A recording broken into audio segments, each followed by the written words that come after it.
जीतन राम मांझी जो केंद्रीय मंत्री हैं उनकी बगावत, बहन मायावती जी का ऐलान, सवाल प्रधानमंत्री नरेंद्र मोदी जी से। लेकिन आश्चर्य की बात यह है कि ना गोदी मीडिया ने जिक्र किया, ना बहुजन मीडिया ने जिक्र किया, ना सोशल मीडिया ने जिक्र किया कि बहन मायावती जी ने जो प्रधानमंत्री जी से सवाल किया है वह देश हित में है, राष्ट्र हित में है, और इस सवाल का जवाब मिलना चाहिए। अगर यही बात कोई भाजपा का नेता पूछ देता, उसको बढ़ा चढ़ा के बताते सबके सब। बहुजन समाज की मीडिया व्यस्त रही महाराष्ट्र के निकाय चुनाव की जीत के जश्न में, पंजाब के निकाय चुनाव के जीत के जश्न में, लेकिन बहन जी ने जो सवाल किया पूरा राष्ट्र का बुद्धिजीवी वर्ग सुनकर मजबूर हो गया कि प्रधानमंत्री जी को जवाब तो देने चाहिए। मैं आरडी भारती और आप देख रहे हैं बिहारी सुल्तान। बिहारी सुल्तान चैनल बहुजन समाज की आवाज है और आप इस चैनल को जरूर सब्सक्राइब करें। इस चैनल को आर्थिक सहयोग देकर मजबूत करें ताकि आपकी आवाज बुलंद हो। रही बात ये, बहन मायावती जी ने सवाल किया है प्रधानमंत्री जी से। सवाल यह है कि आपकी विदेश नीति क्या है, जवाब चाहिए। बांग्लादेश के अंदर जो टारगेटेड हिंदुओं के ऊपर जो हमले हो रहे हैं, आप मौन क्यों साधे हुए? आप जवाब दीजिए, आप उस पर कार्रवाई कीजिए, कोई एक्शन लीजिए। इस तरह से हमारे देश का अपमान हो रहा है, पूरे राष्ट्र का अपमान हो रहा है। लोग अपने आप को असुरक्षित महसूस कर रहे हैं। बहन जी का इस तरह का सवाल कर देना केंद्र सरकार के लिए जवाब नहीं बन पा रही है। वो थोड़ा बहुत एक्शन ले लेते हैं, बॉर्डर पर हमने सिक्योरिटी टाइट कर दिया, बीएसएफ को लगा दिया, लेकिन अगर अराजकता वाली सरकार है उधर बांग्लादेश में, तो आप यूएन में भी सवाल कर सकते हैं, आप अंतर्राष्ट्रीय मंच पे भी सवाल कर सकते हैं कि बांग्लादेश में ऐसा क्यों हो रहा है। आपने क्या किया कि आपके पास एक सुगम रास्ता है, कुछ गौ रक्षक को, कुछ जो है हिंदू सेना को सड़कों पे उतार देते हैं, हल्ला गुल्ला कर देते हैं, चाहे हिंदू मरे मुस्लिम मरे, उससे आपको क्या लेना देना। इस तरह की भाजपा की केंद्र की सरकार है। बहन मायावती जी बहुजन समाज पार्टी की राष्ट्रीय अध्यक्ष हैं। वो आइडेंटिफाइड हैं कि एससी एसटी ओबीसी माइनॉरिटीज के हक के लिए बात करती हैं, लेकिन बकायदा उन्होंने ये शब्द कोड किया कि टारगेटेड हिंदू जो मर रहे हैं बांग्लादेश में, जो बवाल हो रहा है, इस पर केंद्र सरकार चुप क्यों है? केंद्र सरकार कोई एक्शन क्यों नहीं ले रही है? ये बहन जी ने सवाल किया है। आप लोगों को आश्चर्य हो रहा होगा, कोई मीडिया इसको बढ़ा चढ़ा के नहीं बताया, क्योंकि बहन मायावती जी बसपा की है। उनको लाइन लाइट में लाने की जरूरत क्या है? अगर वो सवाल कर दे राष्ट्र हित के लिए, हाँ, अगर वो सेना पे कुछ ऐसी जो राष्ट्र हित में ना हो, जैसे कांग्रेस पार्टी सुरक्षा और पहलगाम की बात करते करते सेना पे सवाल कर देती है, उसको वो बहुत बड़ा डिबेट बना लेते हैं। लेकिन बहन जी ने ये कहा कि आपकी विदेश नीति क्या है, आप बात कीजिए, हमारे लोग मर रहे हैं, आप जवाब दीजिए, आप उसके भी जिम्मेवार आप ही हैं। केंद्र सरकार से सवाल कर दिया। उधर जीतन राम मांझी अपने बेटे को समझा रहे थे, अपने पार्टी को संबोधित कर रहे थे। मैं क्या समझा रहे थे ये आगे बताता हूं, लेकिन उसके पहले मैं बता दूं कि जब भाजपा के नेताओं से सवाल किया गया तो भाजपा के नेता ने कहा कि ये छोटा सा मामला है और वो कहीं नहीं जा रहे हैं, जबकि जीतन राम मांझी बिल्कुल बगावत पे आ गए हैं कि वो एनडीए छोड़ रहे हैं। नीरज कुमार जो जदयू के प्रवक्ता हैं, वो कहते हैं ये पिता पुत्र का संवाद है, इतना आप लोग तुल क्यों दे रहे हैं? लेकिन संवाद क्या है, बड़ा इंटरेस्टिंग संवाद है, वो मैं आपको बता देता हूं। जीतन राम मांझी ये कह रहे हैं कि हमारे पास जो है मेरे पार्टी से राज्यसभा में एक सीट चाहिए, अन्यथा हम एनडीए छोड़ देंगे। अब हर राज्य का एक तौर तरीका होता है, जैसे कि 243 असेंबली है बिहार में, तो बिहार के पास मात्र 4 जो है राज्यसभा का सदस्य का सीट है और एक राज्यसभा के लिए 41 विधायक की जरूरत है। तो जाहिर सी बात है कि जदयू के पास भी सफिशिएंट विधायक है, वो किसी से मांगेगी भी नहीं, और 2 राज्यसभा का सदस्य बना लेगी। बीजेपी के पास भी सफिशिएंट विधायक है भाई, 89 विधायक उनके जीते हैं, तो 2 राज्यसभा में वो भेज सकते हैं, क्योंकि 41 विधायक का ही वोट चाहिए। अब समस्या आती है लोजपा की, तो लोजपा के पास 19 विधायक हैं, और 19 विधायक में अगर हम जोड़ देते हैं कम से कम 2 विधायक जदयू का और 4-5 जो है भाजपा का, तो 7 हो जाता है, तो 19 7 26 होता है।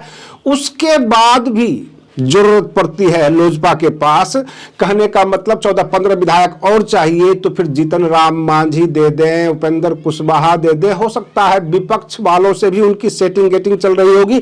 जैसे खबरें आ गई कि AIMIM के 5 विधायक उनके टच में हैं, तो 5 विधायक का वोट वहां से भी मांगेंगे, बसपा के पास भी जाएंगे कि भाई आप एक वोट आप भी दे दीजिए। किसी तरह से उनको 41 विधायक पूरा करना है चिराग पासवान जी को। भाजपा ने आश्वासन दिया, सत्ता पक्ष ने, कि हम आपको 41 विधायक पूरा कर देते हैं, राज्यसभा में आप भेज दीजिए, क्योंकि उनके पास ऑलरेडी 19 विधायक हैं। जीतन राम मांझी के पास मात्र 4 विधायक हैं।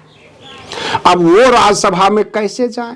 लेकिन जीतन राम मांझी ने बड़ी इंटरेस्टिंग बात ये कह दी कि राज्यसभा क्यों नहीं जाएंगे, आपको भेजना पड़ेगा। सवाल ये उठता है कि राज्यसभा के लिए आप इतने इंटरेस्टेड क्यों हैं? वो ये कहते हैं एक विधायक के पास 5 करोड़ रुपये आता है विधायक फंड, जिसको विधायक निधि कहते हैं। उसमें 10% अगर कमीशन मिलता है तो 50 लाख रुपये होते हैं, उस पार्टी को जाएगा, जो जिस पार्टी का है विधायक फंड का कमीशन उस पार्टी को जाएगा, पार्टी मजबूत होगा। अब राज्यसभा का सदस्य का जो चयन होता है 6 साल के लिए, और एक राज्यसभा सदस्य को 1 साल के लिए 10 करोड़ रुपये मिलता है, तो कमीशन के पैसे कितने हो गए? 1 करोड़ 10% के हिसाब से। उस 1 करोड़ के लालच में जीतन राम मांझी अपने बेटे को डांट रहे थे, मंत्री पद छोड़ दो, NDA छोड़ दो, हमको जो कमीशन भी नहीं मिलता, हमें जो है राज्यसभा भी नहीं मिलता, हम पार्टी कैसे चलाएंगे। कहने का मतलब मिले या ना मिले अपना हक तो मांगो, कम से कम आगे खड़ा तो हो जाओ कि हमें चाहिए। इस तरह से वो नसीहत दे रहे थे। और जीतन राम मांझी एक ऐसे नेता है जो कमीशन भी मांगते हैं मुंह खोल के। सवाल ये उठता है कि जनता का पैसा जनता के लिए खर्च करने के लिए दिया जाता है, सांसद निधि अथवा विधायक निधि, उसमें ये नेता लोग कमीशन मांगते हैं। क्या ये कानूनी रूप से जायज है? किसी कोर्ट में आपने ऐसा देखा कि 2 डकैत 2 चोर का फैसला हो रहा हो कि भाई चोरी का जो माल है उसका बंटवारा कैसे होगा? लेकिन जीतन राम मांझी एक ऐतिहासिक पुरुष हैं, वो कमीशन भी मांगते हैं तो कैमरे के सामने कहते हैं हाँ भाई 10% चाहिए, हमारा हक है। यानी जो जनता के लिए रोड बनता है, सार्वजनिक स्थल का निर्माण होता है, सरकार से जो पैसा आता है विधायक निधि, सांसद निधि, उसमें 10% कमीशन वह भी ठोक के लेते हैं, ठोक के मांगते हैं जीतन राम मांझी। ऑन कैमरा उन्होंने कहा ये मेरा हक है, हम मांगेंगे, सब खाते हैं। इसका मतलब यह है कि नीतीश कुमार भी खाते हैं, जदयू बीजेपी के सभी नेता खाते हैं कमीशन विधायक फंड से। और नीतीश कुमार किस बात के ईमानदार, फिर प्रधानमंत्री नरेंद्र मोदी किस बात के ईमानदार? जब सब खा रहे हैं तो इस हमाम में सब हैं नंगे, बस किसी का खुल गया पोल, किसी का पोल नहीं खुला है। अब जीतन राम मांझी कह रहे हैं हमारे पास अगर एक लोकसभा का सदस्य है, एक राज्यसभा का सदस्य है, 1 करोड़ यहां से आ जाएगा, 1 करोड़ वहां से आ जाएगा, 4 विधायक हैं, 50-50 लाख रुपये आ जाता है चारों विधायक से, तो 2 करोड़ हो जाता है, तो 4 करोड़ रुपये साल तो हमारे पार्टी फंड में आ ही जाएगा। कमीशन का पैसा, आम जनता का पैसा, ऐसा नहीं है कि कोई वेतन है, कोई सरकार का दिया हुआ है, ये लीगल भी नहीं है, ये टोटली इलीगल है, जिसको कहते हैं घूस का पैसा। 10% जो है कमीशन वो घूस है नेताओं के लिए, या भी कैमरे के आगे मांगते हैं।